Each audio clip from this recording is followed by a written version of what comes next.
it is recognized that elephant is a long-ranging animal, and you need to be able to maintain a relatively large and viable population of elephants. But at the same time, the habitats also have to be viable to be able to support this population. Project Elephant was launched in 1992 in order to address the conservation of both wild elephants and captive elephants. We have three major objectives. First is the conservation of elephants and their habitat. Second is the captive elephant welfare. And third is the human-elephant conflict. 11 landscapes across the country were identified where it was felt that we had sufficient geographical representation in areas where elephants were found. And this stretched across from the north, the states of Uttar Pradesh and Uttarakhand, to the northeast, especially Assam, Meghalaya, Arunachal Pradesh and some of the adjoining states. And then in east central India, especially Odisha and the states of Bihar, and of course now Jharkhand. And then in the south, the states of Tamil Nadu, Karnataka and Kerala. Around 1992 or 93, soon after Project Elephant was launched, we had an elephant census that was conducted, countrywide. And that came up with an estimate of about 25,000 elephants. But at that time, the method that was used was relatively crude. So teams of forest staff would go out into the forest areas and they would count all the elephants that they would see. They would of course do this reasonably systematically, but the idea was to try and count every single elephant that was there in the country in the wild. And this is virtually impossible. Also, such a method is not scientifically valid because you have no estimate of the error of your estimate. Therefore, you come up with a number and that number is taken as almost as an article of faith. So it was decided that we have to pay more attention, we have to go in for make it more scientific, more realistic. So then we decided to organize this all India synchronized elephant census. And therefore we came up with this common set of methods to be used across the country. Mapping elephant distribution, a direct count method in selected blocks of restricted area, the indirect count method whereby elephant dung densities are estimated and translated into elephant densities, and fourthly trying to construct the population structure of elephants. And then we had regional workshops. We had 2 sets of regional workshops in each of the 4 regions of the country. In the first regional workshop, we introduced the concept of the dung count method. We also told them how to set up a dung decay rate experiment in their respective state, and field demonstrations of this was given. And so this was completed during the months of October and November, so that soon after the first regional workshop, the forest department actually started setting up these experiments about 5 or 6 months before the actual census.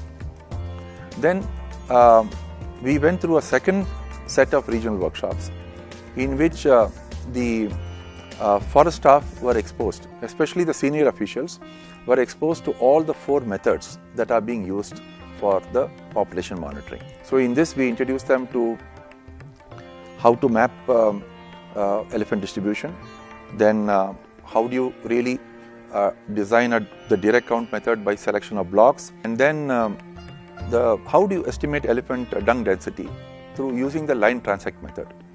And fourthly, how do you age an elephant in the field? So field keys were provided to the senior officials to be able to train their staff. This was then followed in many cases by state level workshops, because this information has to percolate from the senior officials down to the frontline staff. And therefore we also conducted a series of workshops at the state level, and some cases even at the division level.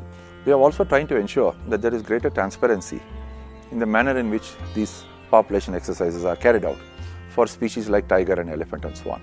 And therefore they have encouraged states to take in volunteers who will then contribute to this process, and also generally be able to spread the message at large that the whole process has had it's been fairly transparent.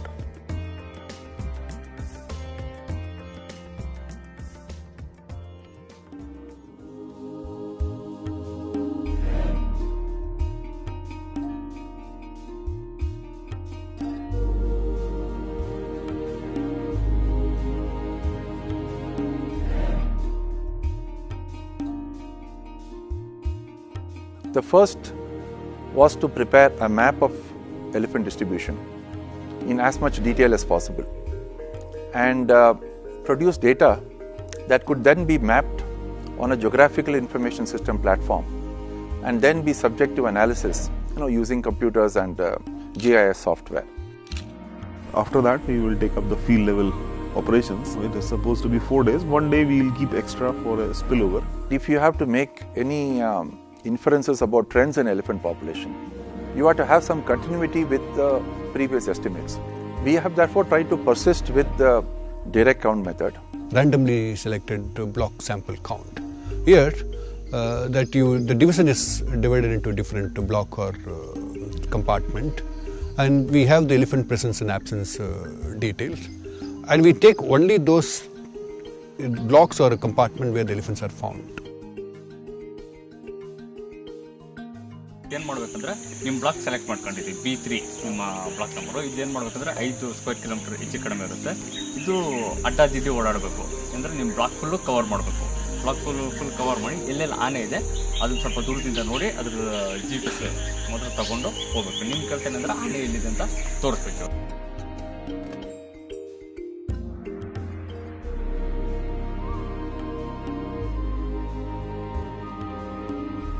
Here the idea is not to perambulate entire unit of this 5 square kilometer what has been designed. For example, there are 100 beats or compartment within a division, and we found 80 beats or compartment elephants are found. And this 80 we planning for a 50% sampling, and we take 40 units randomly. Once these units are selected, then you have a 3-member party. They start enumerating, looking for elephants. This particular individuals of team go to those locations where the elephants are found. They just look into the clues like calls and signs and scratch marks and fresh clues. They will really reach the point where the elephants are found.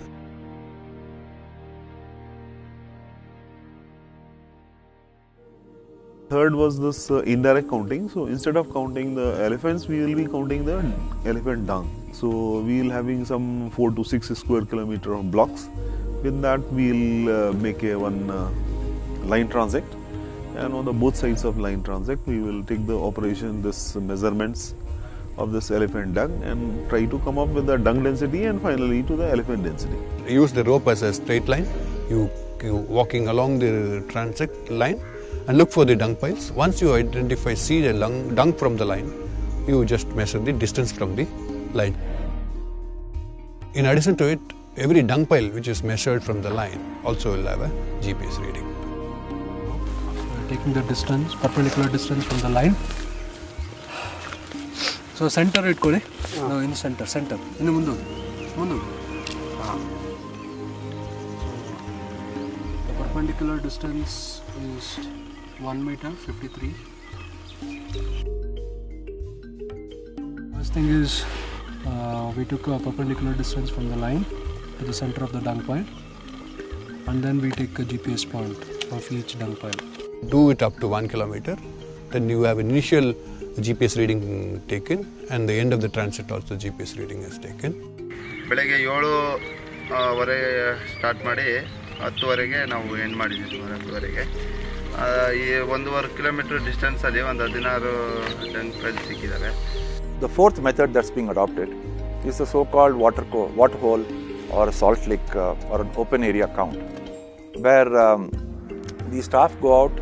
They're able to record the age and the sex of the animal.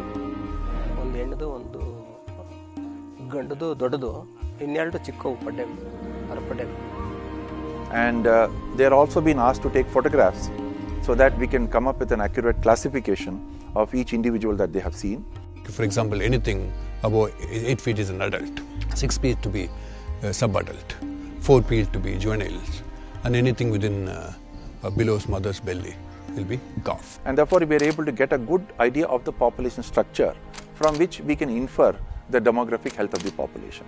Looking back, it is not easy, but at the time of execution you are always on your nerves, because it is not as simple as it looks.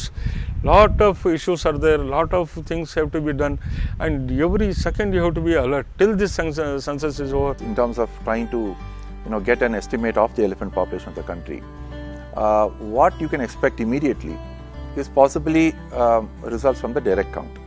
Because it's a very simple method. You know what is the percentage of area that you're sampling, you know how many elephants you have counted, and you can make an estimate for that given division, for that given state and region and across the country.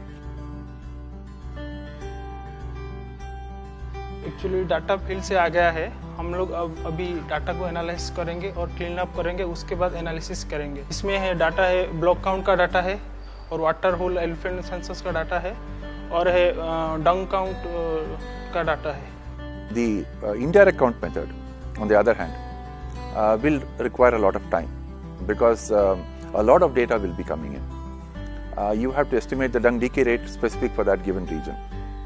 All the data has to be not just computerized, but run through more sophisticated statistical models, and those will take time. So it will probably take a few months. For indirect side method, three variable is needed. What is the decay rate of the dung, and what the density of the dung, and another thing that is defecation rate.